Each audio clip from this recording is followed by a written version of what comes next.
Hey everyone. My computer, the little spotlight here. I think that's the flashlight from the. I'm using the cell phone camera anyway. There's something funny that I found. Well, funny more like confusing or whatever. Let's just brackets. Wait, does it work? Okay, maybe like this. Okay, this guy called Antonio Di Benedetto. Okay, I'm gonna put NATO. And it's just something that just confused the hell out of me. Anyway, okay, it's this one. All right, Antonio Di Benedetto. Can I turn this stupid thing off? Okay, good. I got the flash.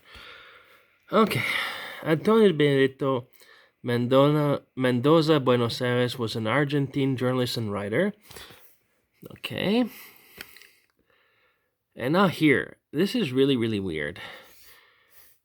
In mid-60s or early 70s, he caused a diplomatic faux pas at a NATO meeting when, during a ceremonial toast, he raised his cup and said "chin chin" to bystanding Japanese diplomats. This caused an international pandemonium, as "chin chin" is a slang term for penis in Japanese. This later led to his prosecution. This is really, I mean, uh, I'm just, I'm completely flabbergasted at this. I don't know who put that in there, but it's just it. I mean, it's wrong. If I just remove the NATO and just Antonio Di Benedetto, there's a Wikipedia page on this guy here. Wait, with a picture, and that's not him. That's not him. Basically, what happened? I think I talked about this in another video many years ago. I mean, I don't really rewatch my old videos. I don't even remember what video it was. But a while ago, I made a video, and I remember I talked about it. And it's this guy. His name was Antonio Di Benedetto, but it's not him. It's another one. Antonio Di Benedetto was a colonel in the army in Italy. So as an Italian citizen who had the rank of colonel in the army, and it was in the 60s, he posted an ad in the newspapers in Italy, and he was looking for a maid that would come with him to America and live with him and his family to be a maid, to live in maid. And so some lady answered and came to America with him from Italy. And like, she's my inside source on this, so to speak. And so the year was either 1965 or 66, 65 or 66, and it was in Norfolk, Virginia. And this colonel, Antonio Di Benedetto, he went to, I don't know what it was, a meeting of, I don't know, some event in NATO in Norfolk. And today we say, I mean, a lot of people know not to say chin chin to a Japanese, right? Because it's like a running joke, because in Japanese, chin chin means penis, right? And so today, you raise your cup, say chin chin, which is done in many countries, including Italy. It's sort of a joke, right? You don't say chin chin to a Japanese man. It's a joke today. I think a lot of people know that, but in the 60s, it was probably not really well known. And so from what I know of the story, this Di Benedetto went to that meeting, and he, along with some other people, raised their cups and said chin chin. And there was one or many, I don't know how many, one or whatever, Orientals. He didn't say Japanese, by the way. He said Orientals. He didn't know they were Japanese. Sitting at the table, and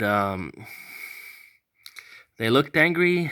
And from what I understand, they sort of just got up and left, sort of in anger after the toast, and and that was the story. And after the thing, after the whole sort of event or whatever, he came back home. He told his family about this thing, raised my cup. Well, I don't know if it was just him, or I think it was him and the others at the table, and say chin chin to toast, and those Asians reacted in a really, really, really strange way. And so that was the story. And at some point, I just heard about it, and I guess it's something that probably I don't think anybody alive today remembers, because this Di Benedetto, from what I understand, if he was alive today, he would be in his 90s, if not 100 years old. So, in any event, he was not from Argentina, and he was not a journalist, and it was not him. And later, he was promoted to admiral in the army, and he came back to live in Rome, and that was it. No idea what happened to him after that. He's probably dead by now. But I just find it so strange. I think probably someone saw my video and Googled the guy and then added this line. Wait. Yeah. This. I think he probably added this line to the article after seeing my video, because I mean, I can't. I just can't. I don't know. I mean, how I don't know the age. The birth year. So I don't know exactly what year he was born in, but it was around that. But it's definitely not him.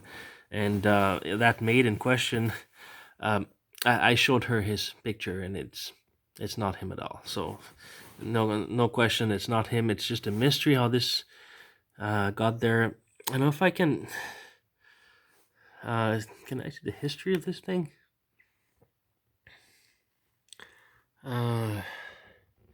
It's sort of like Wikipedia. 2010.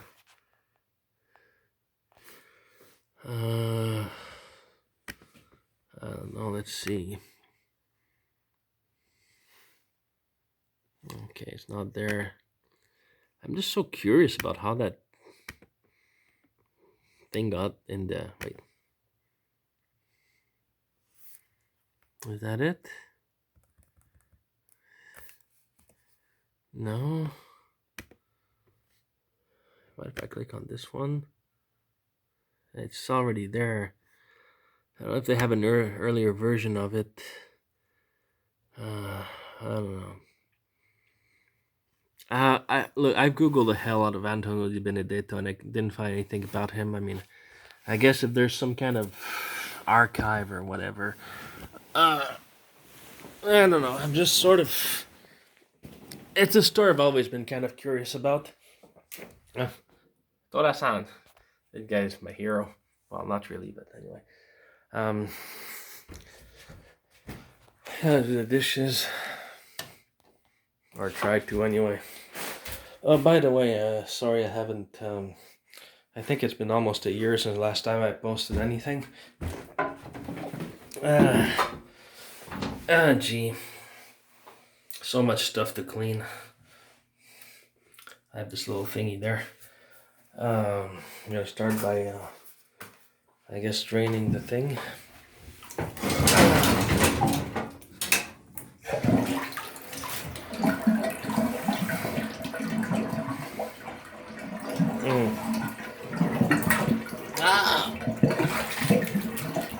Oh my god, it smells always smells bad in here.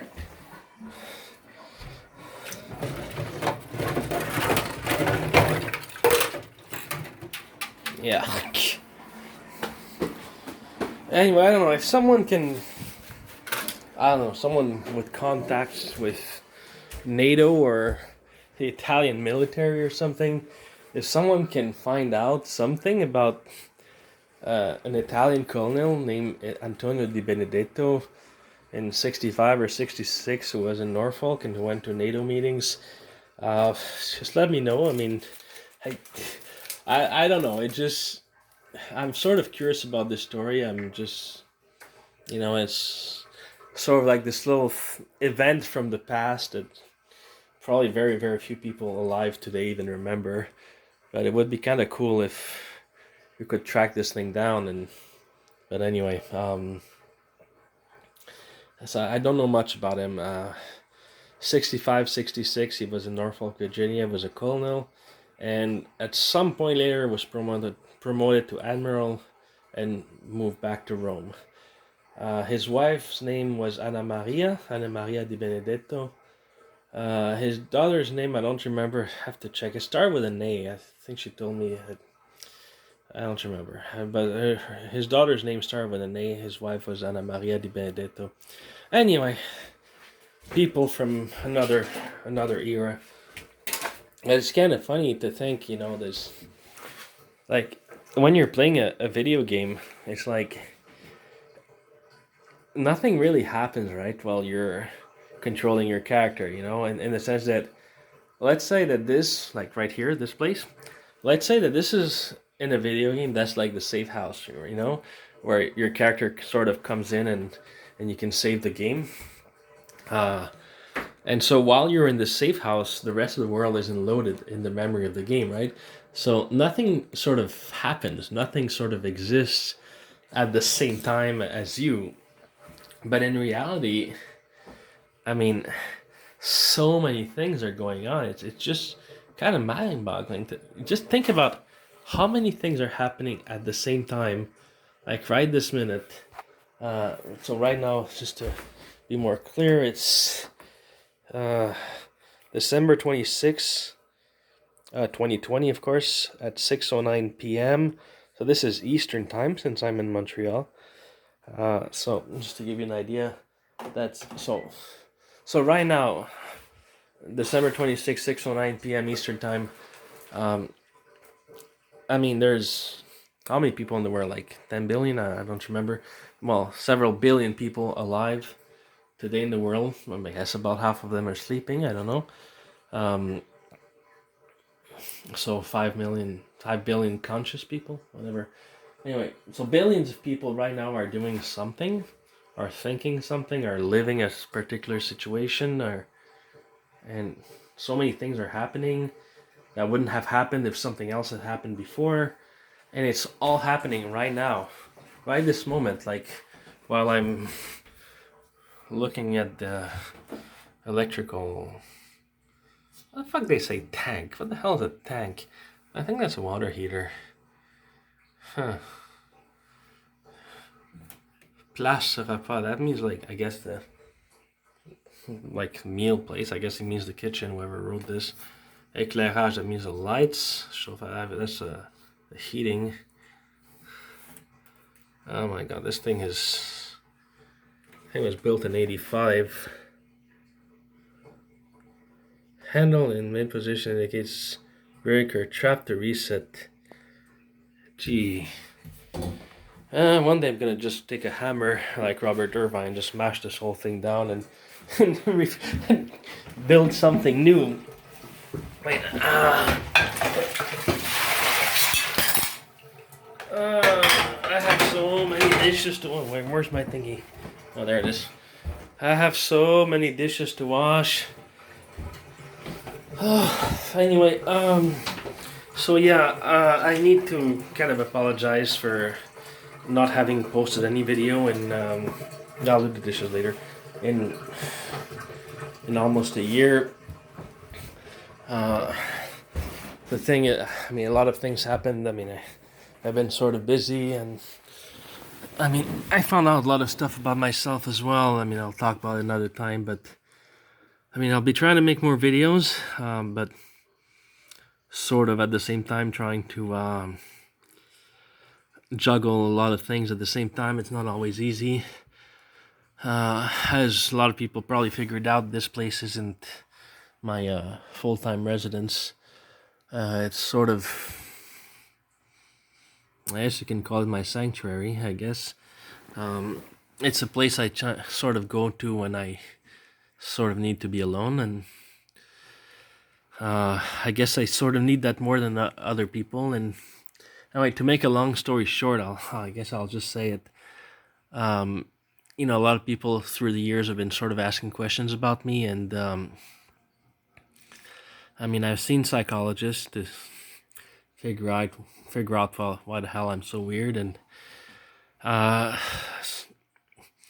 so it turns out apparently that I'm autistic, and that's the diagnostic I got last summer. Um, it's it's kind of, they call it a spectrum, right? So it means there's sort of degrees of I guess how badly affected you are. So on one end you're really really bad, you can't even speak apparently, and the other end you're sort of functional. So and the least affected, they call them Asperger's, and I'm just somewhat before that. They call it high functioning autism, and so it's sort of Asperger's, but just not quite there. And I have problem like with what they call executive function. So I guess this kind of explains why this place is always so messy. I guess it just comes naturally to me. Um, some people thought I had social anxiety, which is not really the case because I'm not really a shy person. I talk to I mean I guess when I'm hanging out with people, I just talk. I'm confident, I suppose. I just I'm just confused more than anything. I just like not really sure what to say, and sometimes I might say something offensive without really noticing. And these days with uh, the political landscape is sort of different than it was 10 years ago, right? These days you have to be more careful than in the past to not offend anybody. There's some things you used to be able to say that today, like, well, maybe just be careful, right? And I suppose when you're autistic, that you sort of have a hard time, understanding this. It's probably even more difficult, but so I don't want to get banned from YouTube or whatever, but so I'll try to. Wait, who am I kidding? I'll just be myself. Fuck that shit. Anyway, so that's that. I bought a book. In my wallet that, well, called Asper Guide. Well, it's for Asperger's, but it's I've been reading it. I'm sort of, I'm guessing, sort of in the middle. And it's for Asperger's, but it sort of works for me. I suppose it sort of applies, and it's just gives little tips about life and stuff. So I'm just kind of getting better, I guess. So hey, I got a Star Wars poster, another Torah. But yeah, so just hanging out there. Well, not hanging in there, and so I'll see you guys some other time. Okay, bye bye.